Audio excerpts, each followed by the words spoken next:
Tällä videolla mä näytän, miten vaihdetaan kuminauha tällaiseen esimerkiksi sisävaippaan, missä ei pääse tänne kankauden väliin samalla tavalla kuin taskuvaippaan. Ja kuminauha on ommeltu tällainen niin kuin röyhelöksi tänne vaipan sisälle.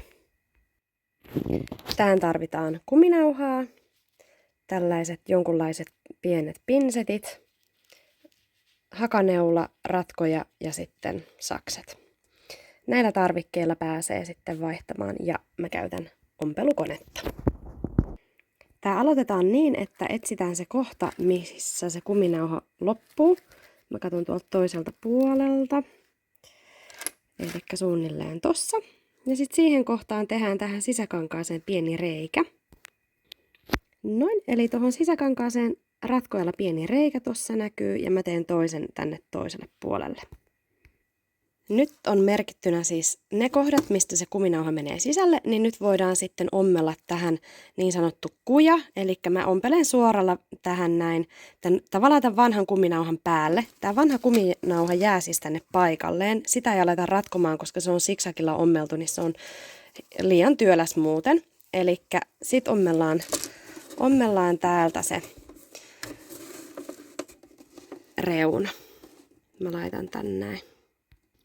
Ja tarkoitus olisi nyt siis, tossa näkyy nyt toi reikä, niin sen reijän viereen ommella sitten se kuja tänne sivuun. Mä samalla venytän tätä, koska täällä tää vanha kuminauha vielä pikkasen joustaa, niin mä pidän kiinni täältä reunasta ja venytän samalla kun mä ompelen suoraan.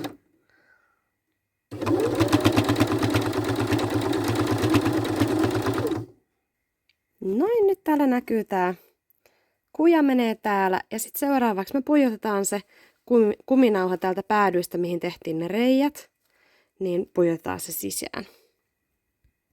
Tähän mä käytän pientä tukevaa hakaneulaa.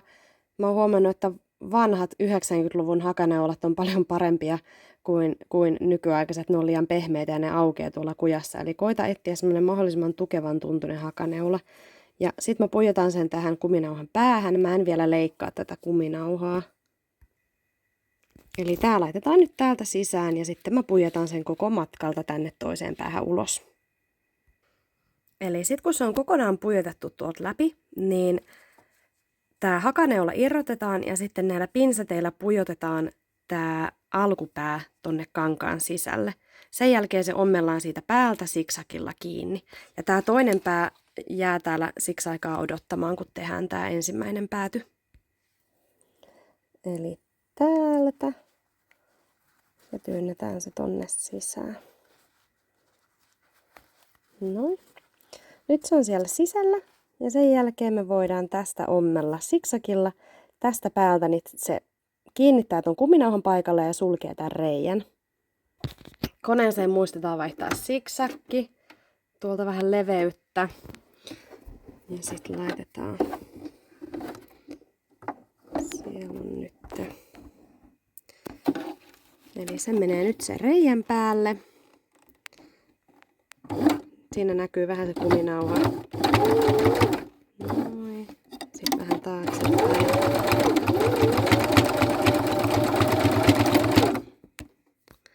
Noin.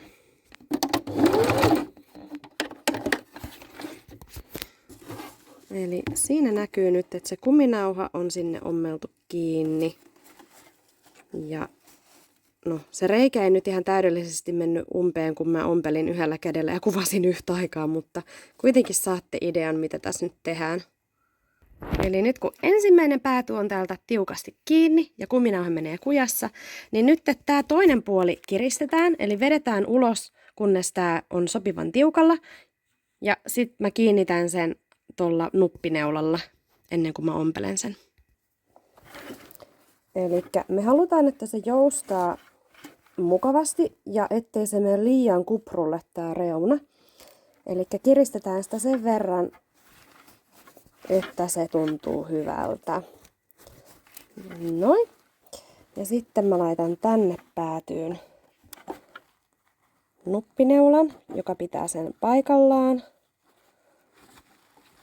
Kokeillaan, että se ei mennyt kunnolla.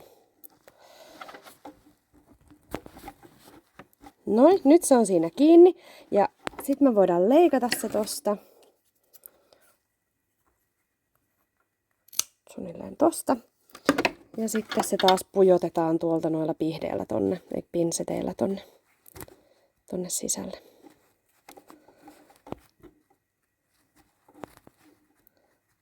Noin. Mä vähän suoristan tätä kangasta. Noin. Ja nyt mä taas ompelen siksakilla tästä päältä. Toi nuppineula pitää ton kuminauhan nyt paikallaan, kun mä ompelen, ja mä voin koko tämän alueen tästä siksakata umpeen. Sitten kun on ommeltu kiinni, niin täältä vaan leikataan saksilla nämä kaikki langanpätkät pois. Ja sitten on valmista. Eli tällä tavalla sä saat helposti ja nopeasti vaihdettua kuminauhat tämmöisiin vaippoihin, missä ei pääse sinne sisälle mitenkään. Ja ei tarvitse sitten ratkoa näitä reunoja, se olisi tosi työlästä ja sitten ne pitäisi lopuksi vielä huolitella uudestaan. Niin tässä näkyy nyt ero. Tää on vaihtamatta ja täällä on nyt uusi, tää on huomattavasti napakampi. Niin näillä vinkeillä eteenpäin.